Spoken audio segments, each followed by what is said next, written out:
statue. It's so scary, is the problem. It's one of those scores, if you wonder, you're like, could that happen? It's so scary. I have been traveling around a lot the last couple of years, and I've gone to many ancient sites, and I've seen some beautiful statues, scary statues, giant statues. Like, there's a statue of a foot that's like this big, and that's all it is. It's out of bronze. It's like, what statue was that? It would be ginormous. Well, if you study old antiquity and things that are old in history, then you are known as an archaeologist. And so there was an archaeologist that was in Paris at the time, and he had heard that down in southern France, there were some people digging out through the olive grove and the lavender field to make some room. And when their tractor went by to pull this tree out, it unearthed a statue. And it was not like anything they'd ever seen before. The size of it alone was too hard to believe.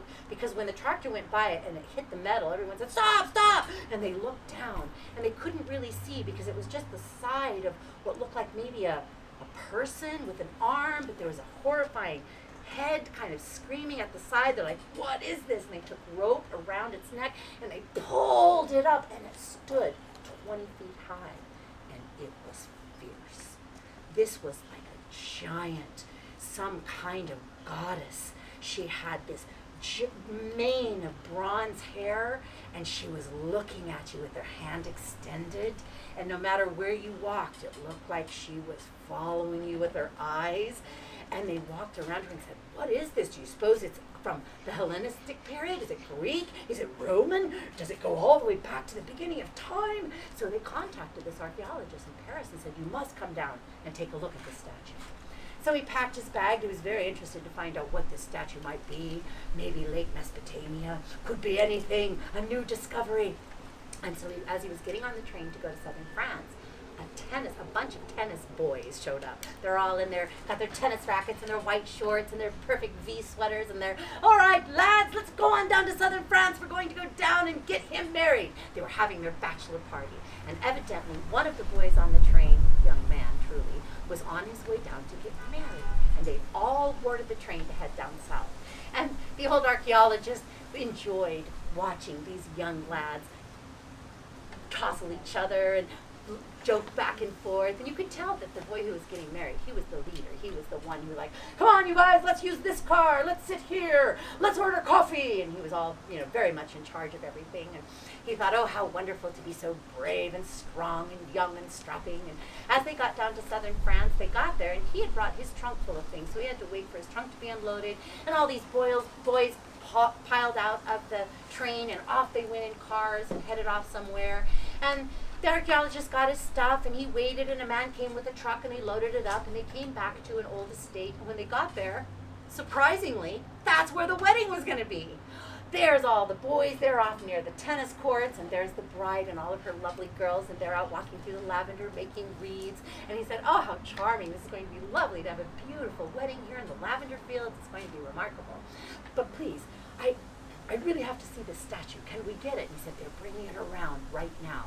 And sure enough, the truck was coming and bringing it and loading it off near the tennis courts. So it took it, and it took 6 men to load this thing and get it down to where it was standing. The archaeologist was shocked. He looked at this 20-foot creature and said, oh, it's bronze, and it's magnificent work. And notice how the eyes look at you no matter where you are. And what is it that she's holding in her hand? 2 heads, severed heads. Oh, she must have been fierce. She must have been a beast. I wonder what folklore she is from. And so they left her standing there by the tennis courts, and everybody went in for the evening, except the boys were finishing up their game. And as they finished their tennis game, the groom, who was going to be getting married, said, I didn't get to finish that last round. I want to beat you because I can beat you. So let's just go one more round, all right? I think it's this darn engagement ring. It's getting in my way on my serve. So I need to put it. And he saw the goddess statue standing there with her hand up. And he took the engagement ring and he put it on her finger. He didn't notice that the corner of her mouth smiled.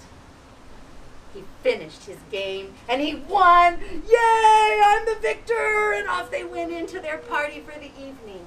And it was a lovely feast. The archaeologist was very lucky because here was wonderful food and they invited him in, and he was able to have all this wonderful festivities. And as the evening went on, he said, "Thank you so much, I'm going to retire to my room." And he went up to his room and got out his books to try and uncover the mystery of this statue. As the evening went by and the cooks cleaned up in the kitchen and everything was put to bed and all was silent, middle of the night, he heard what he thought was the groom.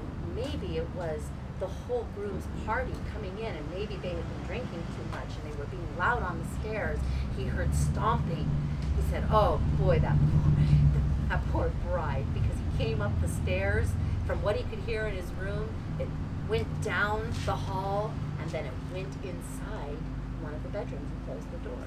And somewhere in his sleep, in the middle of the night, adjusting to the sounds of the cicadas and the smell of the lavender, he heard the most blood-curdling scream. And he woke up and everything was still. He thought he must have dreamed. And he went back to sleep. In the morning, the house was strangely abuzz, not with the things to put on a wedding, but with the gendarmes were there, the police were there.